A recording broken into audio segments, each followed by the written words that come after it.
अस्सलाम वालेकुम मेरी यूट्यूब फैमिली, कैसे हैं आप? ठीक ठाक हैं जनाब अली। सोशल मीडिया का बटन ऑन करते जाएं तो कोई ना कोई ऐसी स्टोरी थिरकती हुई हमारे सामने आ जाती है जिसके ऊपर हैरानगी भी होती है और फिर मक्का फ़ातिह अमल जैसी चीज़ें भी सामने आती हैं, तो फिर उसके ऊपर बात करना भी ज़रूरी हो जाता है। ये पिछला एक महीना यार वैसे भी कुट सुना के पॉइंट ऑफ व्यू से काफ़ी ज़्यादा वायरल रहा है और कभी कोई इस तशद्दुद का निशाना बन जाता है, कभी कोई इस तशद्दुद का निशाना बन जाता है। तो आपने थंबनेल से अंदाज़ा लगा लिया होगा कि आज मैं किसके बारे में बात करने वाला हूँ। तो चलते हैं अपनी वीडियो की तरफ, क्योंकि कोई भी स्टोरी बनाने का मकसद ये होता है, कोई भी वीडियो बनाने का मकसद ये होता है कि उसमें किसी को इन्फॉर्मेशन के साथ थोड़ी सी कुछ चीज़ें सीखने को भी मिलें। अब आज की स्टोरी के अंदर, आज की इस वीडियो के अंदर हम मक्का फ़ातिह अमल को भी सीखेंगे, वो भी आपको पता चलेगा कि मक्का फ़ातिह अमल क्या चीज़ होती है। या ज़िंदगी के अंदर हम बहुत सारी जगहों के ऊपर अपनी मंजिलें तय कर रहे होते हैं, किसी को सीढ़ी बना के इस्तेमाल कर रहे होते हैं, किसी के साथ हम कुछ कर रहे होते हैं, किसी के साथ कुछ कर रहे होते हैं, लेकिन जब वही काम हमारे अपने साथ हो रहा होता है तो फिर हमें बड़ी तकलीफ़ हो रही होती है और इसी चीज़ को ही मक्का फ़ातिह अमल कहते हैं। तो हमने थंबनेल से आपने अंदाज़ा लगा लिया होगा कि मैं किसके बारे में बात करने वाला हूँ। हाजन रकासा नरगस के बारे में, हाजन नरगस के बारे में मैं बात करने वाला हूँ, क्योंकि हाजन नरगस के अगर माजी में चले जाए तो अपने पूरे कैरियर के अंदर इन्होंने 3 शादियाँ की।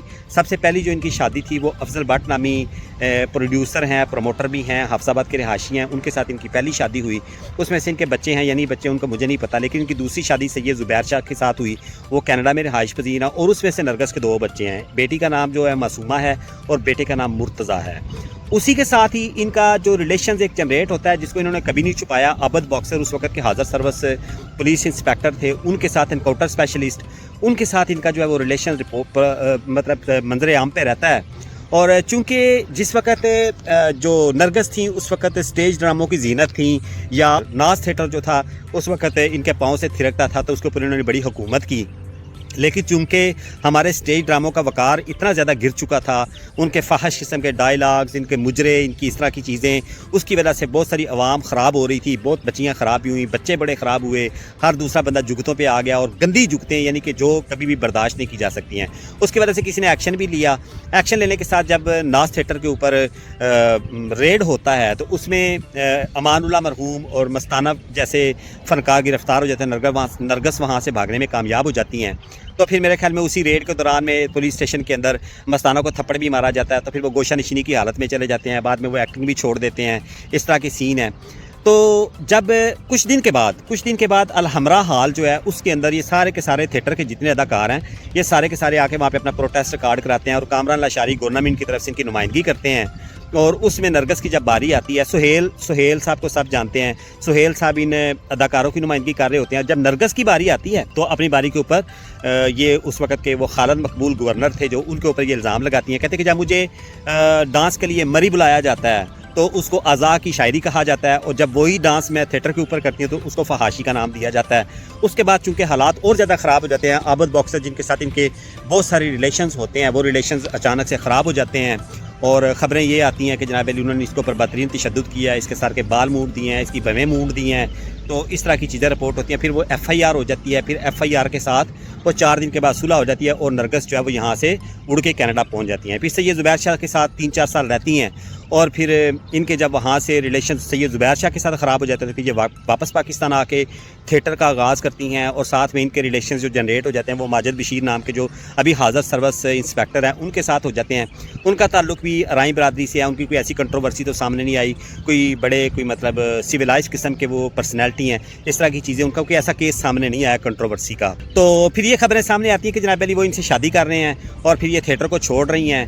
तो जब उनसे शादी के बाद नरगस जो है वो थिएटर छोड़ देती हैं, तो यही वजह है कि मैं इस नरगस को हाजन नरगस कह रहा हूँ, क्योंकि ये सारा कुछ छोड़ छाड़ के अपनी अच्छी ज़िंदगी गुजारना शुरू कर देती हैं। लेकिन चूँकि मक्का फ़ातिह अमल जो होता है ना वो कभी भी इंसान का पीछा नहीं छोड़ता।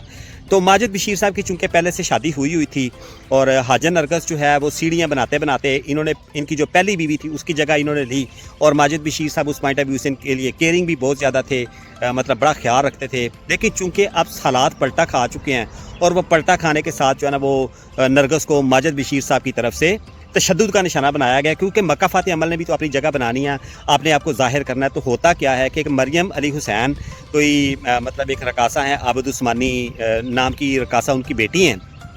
तो उनका भी पूरा कैरियर इसी तरह ही है। और जब ये ख़बरनाक चल रहा था तो ख़बरनाक की वो को होस्टर भी थी, और फिर उन्होंने बाद में मरियम अली हुसैन ने जो है वो आफ्ताब इकबाल साहब से शादी कर ली। शादी के बाद फिर उनकी भी तलाक हो जाती है, तो आजकल उनमें से बच्चे बुच्चे भी होते हैं, तो अब वो अपनी माँ के साथ ही रह रही होती हैं तलाक के बाद। तो अब उनके ताल्लुकात जो है वो जनरेट हो जाते हैं सेम उसी तरह जैसे माजिद बशीर साहब की पहली बीवी थी और उनके ताल्लुकात नरगिस के साथ जनरेट हुए थे। अब नरगिस के बाद उनके ताल्लुकात जो हैं वो उस मरियम अली हुसैन के साथ जनरेट हो जाते हैं, और वो जब इसको नरगिस को पता चलता है तो फिर ये बड़ा एहतजाज करती हैं। ये कहती हैं कि जनाब ये घर तबाह हो जाएगा, ये इस तरह हो जाएगा, वो हो जाएगा, सारा कुछ हो जाएगा। तो शायद उसी के प्रोटेस्ट में या कुछ प्रॉपर्टी का भी चक्कर होगा, कुछ इस तरह की चीज़ें भी सामने आ रही हैं, तो इसको बुरी तरह तशद्दुद का निशाना बनाया जाता है। तो मेरा भाई बात ये है, ये सारी की सारा सीन था, ये सारी की सारी स्टोरी थी जिसको मैंने छोटी वीडियो में कवर करने की कोशिश की। और मैं आपको ये बता रहा हूँ कि कभी कभी हम जब अपने कैरियर में आगे चल रहे होते हैं तो हम बहुत सारे लोगों की सीढ़ी बना के आगे जा रहे होते हैं, उस वक्त हमें अंदाज़ा नहीं हो रहा होता कि हमारे साथ होने क्या वाला है। लेकिन चूंकि अचानक से जब हम अपनी मंजिल के ऊपर पहुँच के थोड़ा स्टे कर लेते हैं तो पीछे से दूसरा उम्मीदवार उसी तरह सीढ़ियाँ तय करते करते हमें आके दबोच लेता है और हमारी जगह वो ले लेता है, और फिर उस वक्त हम जो चीज़ फील कर रहे थे, जो तकलीफ़ हम फील कर रहे थे, उसको कहते हैं मकाफात अमल। यही सूरत हाल सामने आ गई। अब जनाब अब FIR हो चुकी है, सुलह होगी नहीं होगी, ऊँट किस करवट बैठेगा, क्या होगा, मामलात का आगे नतीजा क्या निकलेगा, किस तरह के हालात बनेंगे, इसके बारे में तो हम कुछ नहीं कह सकते। लेकिन सिर्फ़ और सिर्फ इसमें इतना कहना है कि ज़िंदगी के अंदर कभी भी आप कोई काम करें तो किसी को सीढ़ी बना के ना करें, प्योरली अपनी मेहनत करके आगे बढ़ें, ताकि कल को मकाफात अमल जैसी चीज़ें हमें बर्दाश्त ना करनी पड़ें। ये एक सारी की सारी स्टोरी थी जिसको मैंने चंद मिनटों के अंदर कवर करने की कोशिश किया, ताकि ये सारी की सारी स्टोरी आपको पता चल जाए। जो नरगिस ने जो कुछ ज़िंदगी के अंदर किया, जो कुछ किया, उसको भुगतना पड़ रहा है, सारा कुछ है। तो मेरा ख्याल है कि जितना भी जिस तरीके के साथ भी हमने पैसा कमाया होता है ना, उसके असरात कभी ना कभी ज़िंदगी में हमारे सामने उसी तरीके के साथ ही आ रहे होते हैं और हम उसको देख रहे होते हैं, और फिर हमें बड़ी तकलीफ़ हो रही होती है। तो मुझे अपनी दुआओं में याद रखें। टेक केयर, अल्लाह हाफिज़, अस्सलाम वालेकुम।